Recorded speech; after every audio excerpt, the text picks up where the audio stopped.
And now, our favorite part of the show, the choices of the voices.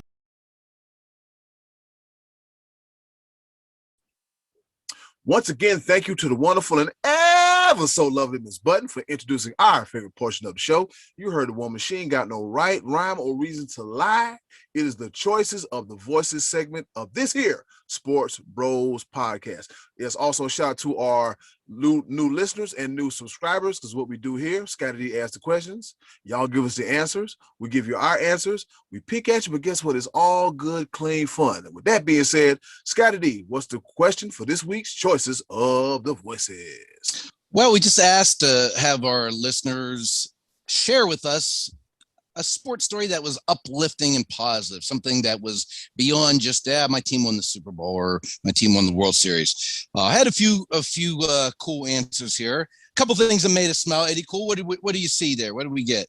All right, here we go. Starting off first, the Hall of Famer, the OG, woo, himself, Uncle Max. And he says, Gene Stallings has flipped burgers at Crystal's throughout the years to raise money for kids with Down syndrome in honor of his now late son, John Mark. He also created an annual golf tournament that raises money for kids that are challenged by many afflictions. It has been his passion for decades. I love seeing his son on the Bama sidelines every week during his tenure there. Coach Stallings has both raised awareness and millions of dollars in his quest to help others. Gene Stallings, flipping burgers for a cause. All right, that's a great one, Uncle Max. I love hearing stuff like that, man. I love that the positivity that comes from. That's exactly what we were looking for there, Uncle Max. Not so much the answer from Trey Duke. Ladies and gentlemen, this is what we call the foolishness of the segment. Here goes Trey Duke. He says, when Dak Prescott stole $160 million from the Dallas Cowboys, the cops didn't even arrest him because he is so bad at football. I thought that was heroic for my boys in blue. Foolishness alert, ladies and gentlemen. The foolishness alert of the podcast. Trey Duke, you can't let this Prescott thing go, man. He can't he is not over Tony Romo. That's unbelievable. This is funny. So I guess we give him credit for uplifting our spirits here, giving us something to smile about, right? Absolutely. Yeah, Trey Dizzle is just the damn gift that keeps on giving. I swear he is. He got to be the gift that keeps on giving. Because, ladies and gentlemen, real quick, whenever we see a Trey Duke answer is, oh boy, here come the foolishness. Here we go. Here we go. Get ready. You know, there's a few times where Trey Dizzle does come through, and this is one of the times where he really comes through with this damn foolishness right here. All right, fellas. Oh, you remember a month or so ago, he gave us like this great answer about sports with his kid and stuff. And yeah, it's phenomenal. Now he's back to hating on Dak Prescott. All right. At least some things never change. Get well, Trey. Hope you're doing good out there, buddy. Yeah, man. Get well, Trey Dizzle. Get well, Trey Dizzle. Mark Oles, he said, Aaron Rodgers is only a guest host on Jeopardy. That's a feel-good story because he's a guest. Yeah, he's only going to be there. He's only going to be there for a couple of weeks. Yeah. Oh, he's really not good. And I keep hearing people say they liked him on there. I did not. I wish I'd put Favre on there. I didn't watch it. Because I'm kind of like, discount double check Jeopardy.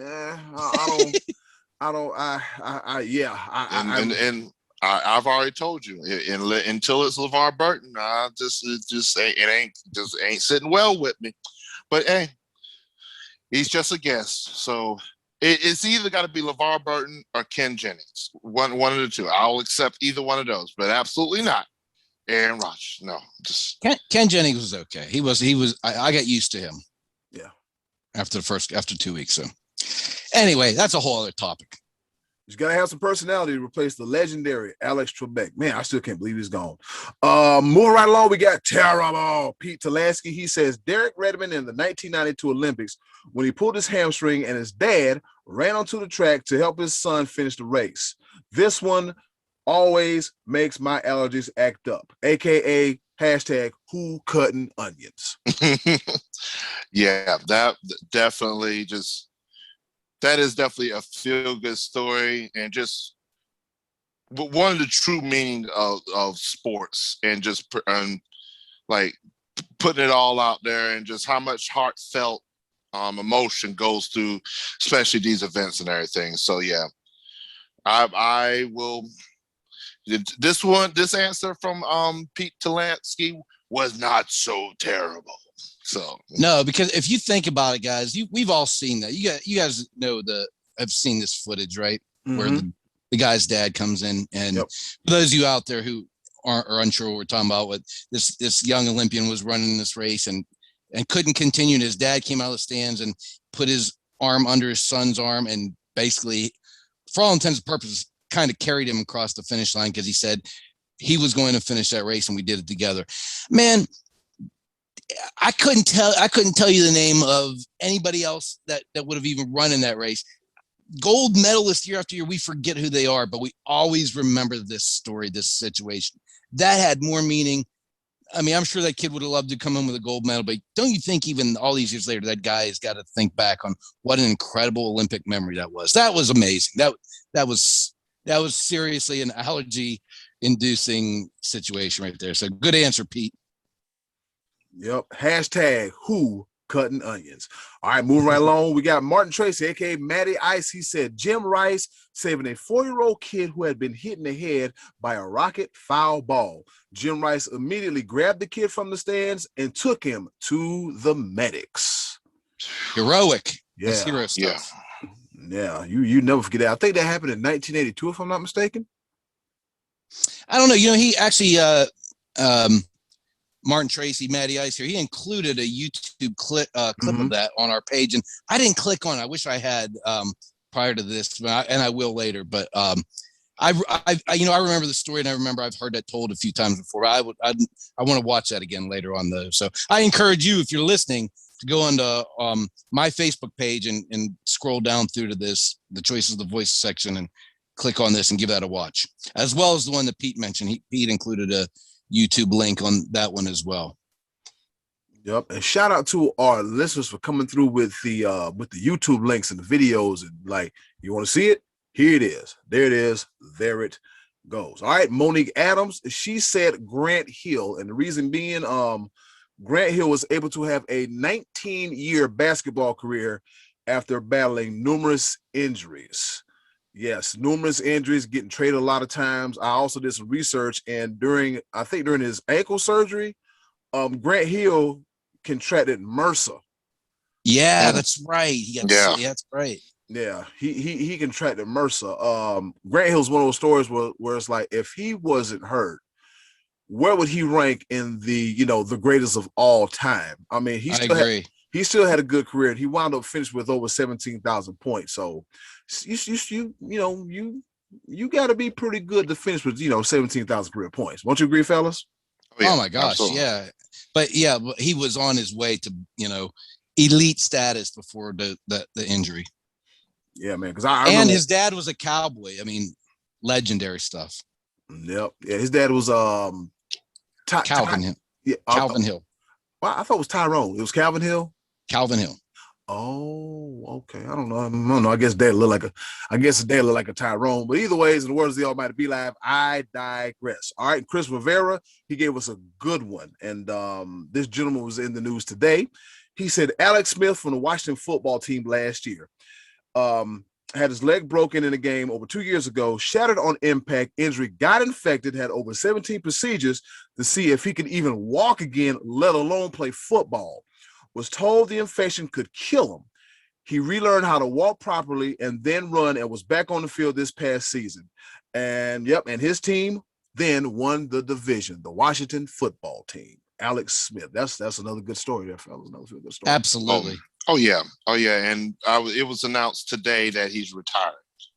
Yep. So, man, but just comeback of forever award goes to Alex Smith, because it was like, there's no way. We all saw that injury. There's no way he's going to be able to recover from that. And yeah, especially with the infections and stuff. I mean, it went from bad to worse with that guy. And then to worse, because then he had to go play for the Washington football team. He didn't have a name. And I'm going to talk about that in my pepper point later on. Yeah, the Washington Oh, football team. oh, boy. Oh boy. Take, all Trying to right. come up with some names. I can't wait to hit you with that one there. That's me, my number one first pepper point. Okay, go. We'll give you something to look forward to. Oh boy. Oh boy. Breathe. Woosah. Oh, it's gonna be all right. He's poking the bear. I do the same thing. It's gonna be all right. Pressure. Listen to hear you. Listen to hear you, bear pokers. You guys are crazy. Yeah. So Alex Smith, yes, he did announce as of today that he did retire. Is it just me, or should they rename the whole damn Comeback Player of the Year award to the Alex Smith Award? Oh yeah, yeah. It's fitting. It's fitting because that's the comeback. Like I said, I don't know if I've heard a bigger comeback story. Only one that there's one that I think of, but I'll leave that be. I'll leave that be for a second. All right. Okay, you leave that be. All right. And with that being said, we're gonna start with you first, Be Live. What you got? This one is more on a personal level, and let me start off by saying to all the listeners, watchers of our show that are Clemson Tiger fans, they know I'm a Clemson diehard fan. I bleed orange. All roads lead to Dabo. Let me go ahead and get this out of the way. Because this story is so powerful, this will be the second time on the show I'm actually going to allow it that we're going to talk good about a Gamecock. Wow, it's a record. Yeah, and that just hurt me saying. But man, now this for real. This goes out to friends back home, and we talked about Mr. Relevant, Ryan Suckup. Now we're going to talk about number one draft pick, Jadeveon Clowney, the newest member of the Cleveland Browns. Yes, Clowney, a brownie. Yep, Clowney's a brownie, baby. Yeah, but yeah, 6 years ago he was let's say he was on the Houston Texas franchise, and he was the number one draft pick. Everybody remembers that. South Carolina fans, Gamecock fans, Coot fans. God bless America. That's hard to say, but we got to continue with the show. It's gonna be all right. Remembers that ridiculous sack that Jadeveon Clowney had against Michigan. That will never go away. This dude was ridiculous in college. Ridiculous. And to the tunes of friends back home that are diehard Carolina Gamecock fans, and I'm going to show you how diehard they are. One of their and this goes out to Heath and Alicia Brady, and their son, promptly named William Bryce Brady. Anybody knows about college football, South Carolina Gamecocks? Williams Bryce Stadium is the name of their stadium, and they named their kid. They named their son William Bryce. Such a beautiful name. Such a beautiful name. Yeah. But this is such a feel-good story because he has had a struggle growing up, even to when he was born, had breathing issues, and has gone through multiple open heart surgeries throughout his childhood and everything. And so there was a point in time where we didn't think that he was going to survive the surgeries and everything that he all of the ailments that he had. To the point to where the Make-A-Wish Foundation, they reached out to the Make-A-Wish Foundation, and one of his biggest wishes was to meet Jadeveon Clowney. 6 years ago, almost to the day, I would say this was April 27th, back in 2015, Heath and Alicia and William received a letter informing them that the Make-A-Wish Foundation was going to grant his wish, and he was going to be able to meet Jadeveon Clowney. And this was actually in September 2015, where they were flown to Houston, was on the field with them, and William was able to tackle him, play catch with Jadeveon Clowney. and just you could see how elated he was. Like, if there's nothing more pure about sports than when you see it from the innocence of a child. Mhm. And you could Yeah. see he was so uplifted. And I believe more than anything that alone, just the fact he got the chance to meet him, I'm so happy to say that he is now 12 years old. He's still pushing. He's still fighting every single day.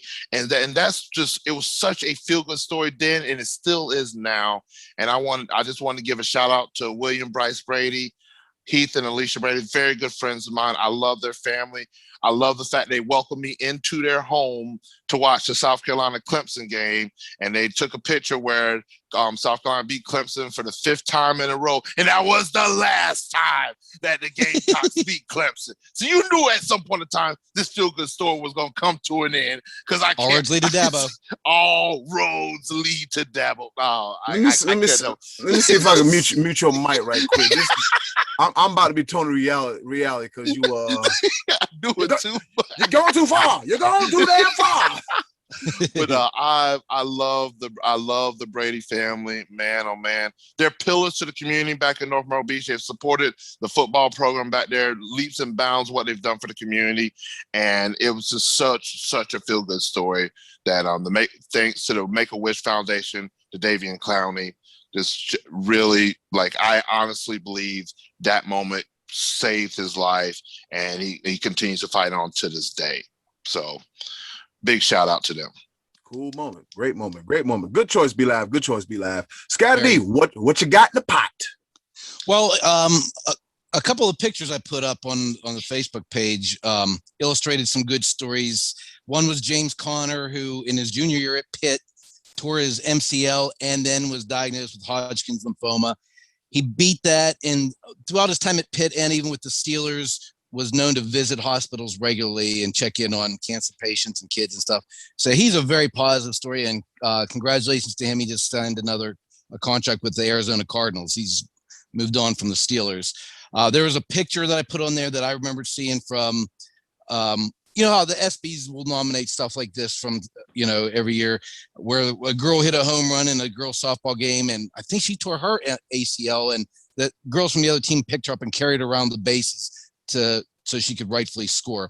The one that touched me a lot that I never forgot, though, was one that the ESPYs featured and the ESPN showed from time to time, was the autistic kid named Jason McElwain from Rochester, New York suburb. He went to Greece Athens High School, and in 2003, the head coach of the basketball team, Jim Johnson, allowed him to become the manager of the basketball team.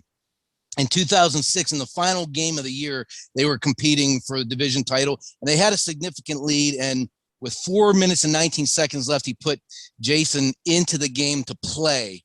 He had been a manager for 4 years, but he wanted to give him a chance to actually get on the court. And this kid went for 20 in the last 4 minutes and 19 seconds game. He had 6 3-pointers. And in his words, he got hot as a pistol. This young autistic kid had the time of his life. And when the game was over, the fans stormed the court and they carried him around like Rudy. It was awesome.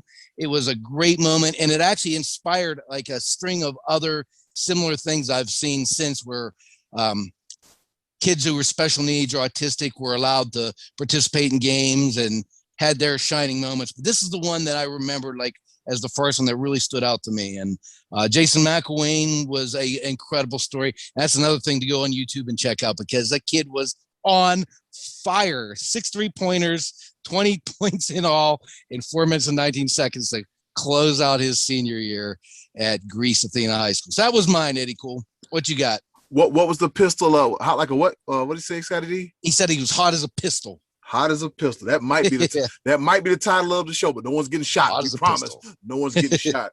All right, fellas. Be Live. With us being Panthers fans, you should know this one as well too. And Scotty D, you being an all-around sports fan, football as well too. You should know this one. Thomas Davis, a Walter Payton Man of the Year recipient. The reason I selected Thomas Davis is because he had 3 ACL tears. Listen, he had 3 ACL tears between November 10th, November 10th, 2009, and then September 18th, 2011. So that's 23 months if you do the math. That's 3 ACL tears on the same knee. So what did Thomas Davis do? Oh, he just had all 3 surgeries, and then he came back and played and had a pretty stellar, successful career. He had a career year, and he led the Panthers to having the number 2 defense in the league, if I'm not mistaken, 2015. Yes, 2015. It was him and Luke Kuechly, Chase Blackburn, and a few other fellas. That feat of coming back from 3 ACL tears and repairs has never been done in any of the major sports. Look at all the sports there is in the world, and the numerous times where athletes have torn, their ACLs. You're over and done with. Normally at the second time, you call it a career. Thomas Davis was like, nope. And in the words of the Isaac brothers, I got work to do. He had work to do. And he was a pillar of the community of Charlotte. And he also played for the LA Chargers and also the Washington football team, where he retired, but he was signed a 1-day contract to retire as a member of the Carolina Panthers. And I also forgot, he suffered a broken arm in the 2015 NFC title game against the Cardinals. What did he do? Well, he had surgery, got a plate put in his arm, got a cast on, got his arm done up real well, and he played in Super Bowl 50. Even though the Panthers lost, he played in Super Bowl 50. But the fact of the matter is that if Thomas Davis can come back from 3 catastrophic ACL tears to continue his season, and to also to have a broken arm because there's a 2-week break between the title game and the Super Bowl, he's like, look, I got to be there. I got to play. So Thomas Davis, man, much respect to you. Much respect to you. And that's the stuff that heroes and legends are made of. Good answers all around. All good ones. And me, because I'm not like the money man, because I almost spilled the beans, because when we were talking about comeback players, I was like, there's one guy, and I know you heard it, and I was like, oh, wait a minute, let me let me not do that, because I remember looking at the rundown, I almost spilled the beans. So I don't steal from my fellow bros like the other guy that's on the show. I'm just say that. Yeah. Yeah. Hey, what it say? I ain't gonna point no elbows, but yeah, man, Thomas Davis, man, a very great and powerful inspirational story, which lets you know no matter how many times you get knocked down, it's how you get back up and how you react to it. With that being said, shout out to Uncle Max, Trey Dizzle with his foolishness, Mark O, Terrible Pete Talansky, Matty Ice, Martin Tracy, Monique Adams, and Chris Rivera for their answers and for this week's Choices of the Voices. With that being said, Scotty D, what's on tap? All right, next week, as you know, will be draft week, so we'll be recording on the Monday before the draft, and we're going to be topical on that one. So we're going to ask you this week, who are you most excited about to see your personal favorite team draft on draft day? Now, I want you to think about draft day and not just be like, sometimes you don't know much about a guy, and later on you're like, oh, that's cool. I'm glad we got him. He turned out to be, I didn't know anything about it. I'm talking about on draft day, they called this guy's name, and you were like, yes, I wanted that dude. I can't wait to have him on my team. So that's what we're going to talk about next week. Someone who really got you excited for your favorite NFL team, who they drafted on draft day, gave you the feels. That's next week, Eddie Cool. All right, with that being said, check us out next week for another edition of the Choices of the Voices.